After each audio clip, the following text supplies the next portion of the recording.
Video class में बच्चों अस्सलामु अलैकुम।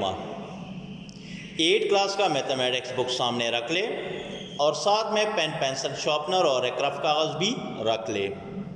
स्कूल की तरफ से आपको मैथमेटिक्स में घर के लिए एक असाइनमेंट मिला था जिसमें 3 क्वेश्चन थे मैथमेटिक्स पोर्शन में। वो 3 क्वेश्चन आप लोगों ने वर्क फ्रॉम होम प्रोजेक्ट के बाद पेज पे करने हैं, नीट एंड क्लीन लिखने हैं। और बाकी जितने मैं लेक्चर करवा रहा हूँ आगे वो सारा का सारा आप एक रफ कॉपी पे नीट एंड क्लीन लिख ले, प्रैक्टिस करते जाएं। आज हम एक्सरसाइज 2.3 में लास्ट क्वेश्चन में क्वेश्चन नंबर 4 में हमने 2 पार्ट किए थे, बाकी पार्ट रहते थे, वो पार्ट अभी करवाएंगे। क्वेश्चन नंबर 4 में एक्सरसाइज 2.3 क्वेश्चन नंबर 4 में थर्ड पार्ट से शुरू करेंगे। Third part exercise 2.3। पहले लेक्चर में हम क्वेश्चन नंबर 4 में पार्ट सेकंड तक कर चुके हैं। आज हम क्वेश्चन नंबर 4 में एक्सरसाइज 2.3 में क्वेश्चन 4 में थर्ड पार्ट करेंगे। तो ये क्वेश्चन नंबर 4 का थर्ड पार्ट है। Simplify 625x³ by 4 25xy square whole square root के अंदर। दोबारा मैं उतार चुका हूँ, यहाँ पे दोबारा लिख चुका हूँ। 625 को आप 25 से डिवाइड कर ले तो 25 1 जार 25, 25 25 जार 625। बाकी टर्म्स अपनी जगह पे उतार दे। ऊपर 25 x³ बाई 4, नीचे xy y स्क्वेयर। बच्चों 25 का मैं यहाँ पे एलसीएम निकाल चुका हूँ। 25 5 टेबल पे पॉसिबल है। 5 5 जार 25, 5 1 जार 5, तो 25 की जगह पे 5 × 5। x³ अपनी जगह पे नज़र आ रहा है सबको, ये x³ अपनी जगह पे, नीचे x पावर 1 है, इसको ऊपर आप शिफ्ट करोगे तो उसके पावर का साइन चेंज होगा। नीचे 1 था पॉजिटिव 1, ऊपर जाके ये -1 बनेगा। इसी तरह y4 अपनी जगह पे उतार दें। नीचे y स्क्वेयर है, y स्क्वेयर को जब आप ऊपर शिफ्ट करोगे तो इसकी पावर का साइन चेंज होगा, y -2 बनेगा। 5 base same, power should be added, तो पावर इसका पावर भी 1 है और इसका पावर भी 1 है, दोनों ऐड कर लो तो 5 स्क्वेयर। इनके बेसिस सेम है तो पावर शुड बी एडेड, तो पावर ऐड कर लो, x रेज़ टू पावर 3 -1। अगला y के भी पावर बेस सेम है तो पावर ऐड कर लो, तो बेस में से 1 लो, 4 -2। 5 स्क्वेयर, ये दोनों सब्ट्रैक्ट करोगे 3 -1 2 आएगा, 4 -2 इससे आपके पास 2 आएगा। क्लियर बच्चों? सब के ऊपर स्क्वेयर रूट। अब स्क्वेयर रूट अलग अलग ले, तीनों पार्ट पे अलग अलग ले चुका हूँ। क्लियर? अब जहाँ पे स्क्वेयर रूट और पावर कैंसिल होता है वहाँ पे स्क्वेयर रूट की वैल्यू पुट अप कर लो, तो स्क्वेयर रूट की वैल्यू 1/2 और 5 स्क्वेयर अपनी जगह पे, x स्क्वेयर अपनी जगह पे, स्क्वेयर रूट की वैल्यू 1/2, y स्क्वेयर अपनी जगह पे, स्क्वेयर रूट की वैल्यू 1/2। ये भी कैंसिल कर ले, ये भी कैंसिल कर ले, ये भी, तो हमारे पास रह गया 5xy। ये आप लोगों का आंसर। क्वेश्चन नंबर 4 में 4 part. 3y - 5 whole square square root के अंदर, दोबारा लिख चुका हूँ, सिर्फ स्क्वेयर रूट की वैल्यू लगा दे। 3y - 5 होल स्क्वेयर अपनी जगह पे, स्क्वेयर रूट की वैल्यू 1/2, स्क्वेयर और स्क्वेयर रूट की वैल्यू कैंसिल होगा तो मेरे पास सिर्फ 3y - 5 रह जाएगा। ये आप लोगों का आंसर। अगला क्वेश्चन नंबर 4 में 5th पार्ट। 6 स्क्वेयर रूट के अंदर 18। क्लियर? तो 18 कैल्शियम निकाले, 2 9 जार 3 3 जार 3 1 जार। 6 अपनी जगह पे, 18 स्क्वेयर रूट के अंदर अपनी जगह पे, 18 की जगह पे ये लिख ले 2 × 3 × 3।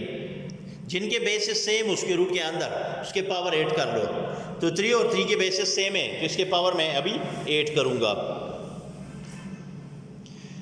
6 अपनी जगह पे, 2 अपनी जगह पे, स्क्वेयर रूट के अंदर मल्टीप्लाई 3 के बेसिस सेम थे तो 3 का पावर मैं ऐड कर चुका हूँ, स्क्वेयर आएगा। ये स्क्वेयर रूट दोनों पे अलग अलग ले, दोनों पे अलग अलग कर चुका हूँ। जहाँ पे स्क्वेयर और स्क्वेयर रूट कैंसिल होता है वहाँ पे स्क्वेयर रूट की वैल्यू पुट अप कर लो। तो यहाँ पे तो स्क्वेयर रूट कैंसिल नहीं होता तो एज इट एज उतार दे।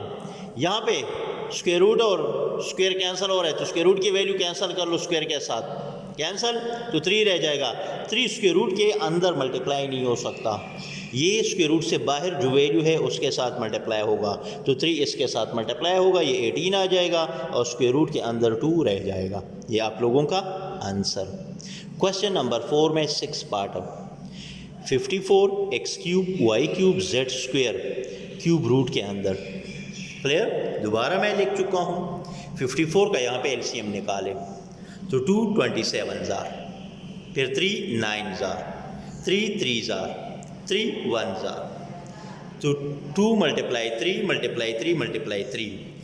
54 की जगह पे लिख ले, दोबारा इसको मैं लिख चुका हूँ। 54 की जगह पे लिख ले 2 मल्टीप्लाई 3, फिर मल्टीप्लाई 3, फिर multiply 3। X cube y cube z square ये अपनी जगह पे उतार दे क्यूब रूट के अंदर। क्यूब रूट अपनी जगह पे, 2 अपनी जगह पे। इन 3 के बेसिस सेम है, 3 दफ़ा आया है तो 3 क्यूब। एक्स क्यूब अपनी जगह पे, वाई क्यूब अपनी जगह पे, जेड स्क्वायर अपनी जगह पे। अब क्यूब रूट अलग अलग ले, सब पे अलग अलग कर ले। ये है क्यूब रूट, सब पे मैं अलग अलग ले चुका हूँ। जहाँ पे क्यूब और क्यूब रूट की वैल्यू यानी क्यूब और क्यूब रूट कैंसिल होता है, वहाँ पे क्यूब रूट की वैल्यू पुटअप कर लो। यहाँ पे कैंसलेशन नहीं होता, एज इट एज उतार दे। यहाँ पे क्यूब और क्यूब रूट दोनों कैंसिल होंगे, तो क्यूब रूट की वैल्यू मैं लगा चुका हूँ। यहाँ पर भी क्यूब रूट की वैल्यू लगा दी, यहाँ पर भी क्यूब रूट की वैल्यू लगा दी। यहाँ पे कैंसलेशन नहीं होता, क्यूब रूट कैंसिल नहीं होता, तो एज इट एज उतार दे। ये अपनी जगह पे क्यूब और क्यूब रूट कैंसिल तो 3 आएगा, क्यूब और क्यूब रूट कैंसिल x आएगा, दूसरे से y आएगा। ये कैंसिल नहीं होता cube root, as it is उतार दे। ये 3xy पहले लिख ले, बच्चे मल्टीप्लाई बीच में हो और दोनों वैल्यूज़ रूट के अंदर हो तो उसको एक स्क्वायर रूट के अंदर आप लिख सकते हैं। दोबारा मैं रिपीट करवा रहा हूँ, 2 या 2 से ज़्यादा नंबर के बीच में मल्टीप्लाई हो, सारे नंबर स्क्वायर रूट के अंदर हो तो उसको आप एक स्क्वायर रूट के अंदर लिख सकते हैं। तो ये दोनों नंबर मल्टीप्लाई में हैं, स्क्वायर रूट के अंदर है, तो दोनों को मैं एक स्क्वायर रूट के अंदर लिख चुका हूँ। ये आप लोगों का आंसर। क्लियर? अब बच्चे अगले एक्सरसाइज के लिए कुछ ज़रूरी बातें हैं वो सुन ले। सबसे पहले बेस और एक्सपोनेंट क्या है। इस तरह लिखने से a raise to power n, a को हम कहेंगे बेस और n को हम कहेंगे एक्सपोनेंट या इंडेक्स भी कह सकते हैं, एक्सपोनेंट या इंडेक्स। क्लियर? और इसको वी में read a is the a raise to power n, इसको हम इस तरह रीड करते हैं nth पावर ऑफ a, या इस तरह भी रीड कर सकते हैं a to the nth। Clear? इस तरह रीड कर सकते हैं। इसके बाद एक्सरसाइज 2.4 के लिए इंतहाई इम्पॉर्टेंट बातें सुन ले। सबसे पहले laws of exponent, laws of exponent अगले एक्सरसाइज के लिए इंतहाई इम्पॉर्टेंट। अगर किसी बच्चे को लॉज ऑफ एक्सपोनेंट पे समझ नहीं आए तो ये समझो कि उसको एक्सरसाइज क्लियर नहीं होगा। क्लियर? लॉज ऑफ एक्सपोनेंट में सबसे पहला लॉ जो है multiplication law of indices. Index का प्लूरल इंडाइसिस कहलाता है। क्लियर? तो multiplication law of indices, example भी साथ साथ में मैं दे रहा हूं। ये है for all a belong to real number, मतलब कोई भी नंबर रियल नंबर सेट में से उठाएं। एंड एम एन जो है ये बिलोंग करता है नेचुरल नंबर, ए बिलोंग करता है रियल नंबर को, एम एन बिलोंग करते हैं नेचुरल नंबर। तो A raise to power M multiply A raise to power N. Clear? ये देख ले गौर से, दो नंबर जिनके बेस सेम, बीच में मल्टीप्लाई, शर्त ये है कि बीच में मल्टीप्लाई हो, बेस सेम बीच में मल्टीप्लाई हो, तो बेस में से एक लो और उसके पावर जमा कर लो, तो m प्लस n ये ला है। यहाँ पे सामने एग्जांपल दे चुका हूँ मैं। 3 raise to power cube multiply 3 raise to power 2, दोनों के बेस सेम है तो बेस में से एक लो, दोनों के बेस 3 है तो 3 एक ले चुका हूँ, पावर 8 कर लो तो 3 + 2। अब बेस अपनी जगह पे उतार दे, पावर जमा कर लो, 3 + 2 5। क्लियर? ये पहला लॉ है, इस लॉ का नाम है मल्टीप्लिकेशन लॉ ऑफ इंडाइसिस। अगला, इसमें टोटल तकरीबन 5 या 6 लॉज होंगे। सेकंड ये है division law of indices. Division law of indices A belong करता है रियल नंबर को, एम एन बिलोंग करते हैं नेचुरल नंबर को, लेकिन एम ग्रेटर होगा एन से और ए नॉट इक्वल टू 0 होगा। डिवीजन है, नीचे जो भी नंबर आएगा वो डज नॉट बिलोंग टू 0, वो 0 के बराबर नहीं हो सकता। तो A raise to power m divided by A raise to power n, दोनों डिवाइड में है। इस नीचे वाले नंबर को ऊपर शिफ्ट कर ले तो ऊपर जाके इसका पावर का साइन चेंज होगा। A raise to power m अपनी जगह पे, ये ऊपर जाके A raise to power negative n, इन दोनों के बेस सेम बीच में मल्टीप्लाई, तो बेस में से एक लो, पावर शुड बी एडेड, तो m प्लस माइनस n, ये साइन दोनों मल्टीप्लाई होंगे। m अपनी जगह पे, प्लस माइनस माइनस आएगा, n अपनी जगह पे। ये ला एग्जाम्पल में ये दे चुका हूँ, 4 raise to power 7 divide by 4 raise to power 2। ये 4 रेज़ टू पावर 2 ऊपर शिफ्ट कर ले तो नीचे पॉजिटिव 2 था इसका पावर, ऊपर जाके ये नेगेटिव 2 बन जाएगा।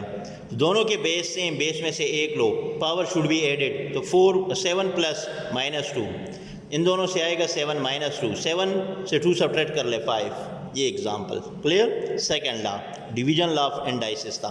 अगला थर्ड नंबर पे power law of indices. A belong करता है नेचुरल रियल नंबर को, एम एन बिलोंग करते हैं नेचुरल नंबर को। ए के ऊपर A raise to power m, फिर उसके ऊपर एक और पावर n होगा, मतलब बेस के ऊपर 2 पावर होंगे। दोनों पावर को आप डायरेक्ट मल्टीप्लाई कर ले, पावर को। क्लियर। यहाँ पे जिस तरह एग्जांपल मैं दे चुका हूँ 3 रेज़ टू पावर 4 पर होल स्क्वायर, तो ये पावर 4 और 2 दोनों डायरेक्ट मल्टीप्लाई कर ले तो 4 2s are 8, बेस अपनी जगह पे आएगा। क्लियर। ये थर्ड लॉ था। Fourth law, more laws of indices. More law of indices में 2 लॉ है, एक मल्टीप्लाई वाला है, एक डिवीजन वाला है। मल्टीप्लाई से मुराद ये है कि दरमियान में फॉर एग्जांपल 2 नंबर है, बिलोंग करते हैं रियल नंबर सेट में से, और n जो है ये नेचुरल नंबर है। 2 नंबर या 2 से ज़्यादा नंबर है, एक ब्रैकेट के अंदर होल में एक ही पावर है, तो वो पावर अलग अलग लो, पहले पे अलग ले, सेकंड पे अलग ले। एग्जांपल ये है 4 मल्टीप्लाई 2, ब्रैकेट के अंदर 2 नंबर है, दोनों पे होल में एक ही पावर है, तो वो पावर अलग अलग ले। 4 पे अलग ले, 2 पे अलग ले, 4 पे अलग ले चुका हूँ, 2 पे अलग ले चुका हूँ। क्लियर। इस तरह 5th नंबर ला, ए और बी जो है ये रियल नंबर सेट में से है, एन जो है ये बिलोंग करता है नेचुरल नंबर, लेकिन बी की वैल्यू 0 ना हो क्योंकि बी डिवाइड में आ रहा है, और डिवाइड में अगर कोई नंबर 0 हो जाए तो वो अनडिफाइंड होता है। क्लियर। तो बच्चों A divide by B whole raise to power n, A by B, इसके ऊपर एक ही पावर है तो पावर दोनों पे अलग अलग ले, तो दोनों पे मैं अलग अलग ले चुका हूँ। Example 3/2 whole raise to power 6, 6 को अलग अलग ले, 3 के ऊपर अलग, 2 के ऊपर अलग, ये आप लोगों का law. Clear. 6 number law, 0 and negative indices. 0 any non zero number raise to the 0 power equal to 1। ये कह रहे हैं कि कोई भी नंबर उसके ऊपर पावर 0 हो तो वो 1 के बराबर होगा। फॉर एग्जांपल 1000 है, उसके ऊपर पावर 0 आ गया तो वो भी 1 के बराबर होगा। इसकी एग्जांपल मैं ये दे चुका हूँ। ये a की वैल्यू नॉट इक्वल टू 0 होगा, then a raise to power 0 is equal to 1। Example ये रे 5 ऊपर 0 है, ये भी 1 के बराबर हम लेंगे। 100 है, उसके ऊपर 0, ये भी 1 के बराबर। क्लियर। अगर n हमारे पास पॉजिटिव इंटीजर है और a नॉट इक्वल टू 0 हो, a raise to power minus n, ये नेगेटिव लॉ है, टॉपिक आप हेडिंग में पढ़ चुके हो। a raise to power minus n, इसको आप ऊपर शिफ्ट करोगे तो इसके पावर का साइन चेंज होगा। यहाँ पे नेगेटिव था, ये नीचे जाके तो 1/a raise to power n, n sign change होगा, मतलब पॉजिटिव n बन जाएगा। एग्जांपल ये ले 3 raise to power minus 4 is equal to 1/3 power 4। याद रखो ये लॉज अगर आप लोगों को क्लियर नहीं है तो फिर एक्सरसाइज पे आपको समझ नहीं आएगा। क्लियर। साथ में मैं एग्जांपल भी दे चुका हूँ। अब एक्सरसाइज की तरफ चलते हैं। एक्सरसाइज 2.4 पहला क्वेश्चन है, ये कह रहे right the base exponent and the value of the following. 3 चीज़ें आपसे मांग रहे, base, exponent and value. Base, exponent and value, ये 3 चीज़ें आपसे वो मांग रहे। पहले क्वेश्चन में थोड़ी सी गलती है। 2⁻⁻9 इज इक्वल टू, उन्होंने दिया है 1/1024, लेकिन वो 1/1024 नहीं आता। 2 को -9 यानी पहले माइनस को प्लस कर ले। क्लियर? सही है। 2 को +9 टाइम मल्टीप्लाई कर ले तो 512 आता है। इसमें करेक्शन कर ले। उन्होंने यहाँ पे 1024 लिखा, ये गलत है, यहाँ पे 512 कर ले। क्लियर? अब बच्चों इसमें 3 चीज़ें आपसे मांग रहे हैं, दोबारा इसको मैं लिख चुका हूँ। बेस मांग रहे, तो बेस बच्चों ये है 2, एक्सपोनेंट ये पावर है -9 और वैल्यू ये है, वैल्यू ये। क्लियर? अगला पार्ट इसका a/b whole power p is equal to a⁻p divide by b⁻p। Clear? दोबारा मैं लिख चुका हूँ, इसमें बेस ये है a/b, एक्सपोनेंट पावर है और वैल्यू जो है ये दूसरे साइड पे ये वैल्यू है। क्लियर? अगला इसका तीसरा पार्ट ये है, दोबारा मैं लिख चुका हूँ, बेस -4, एक्सपोनेंट आपके पास 2 और वैल्यू आपके पास 16। क्लियर? क्वेश्चन नंबर 2 से कल हम शुरू करेंगे अगले लेक्चर में। उस लेक्चर के लिए बच्चे आप लोग लॉज ऑफ इंडाइसिस अच्छी तरह प्रैक्टिस कर लो, वरना फिर किसी को समझ नहीं आएगा। वस्सलाम।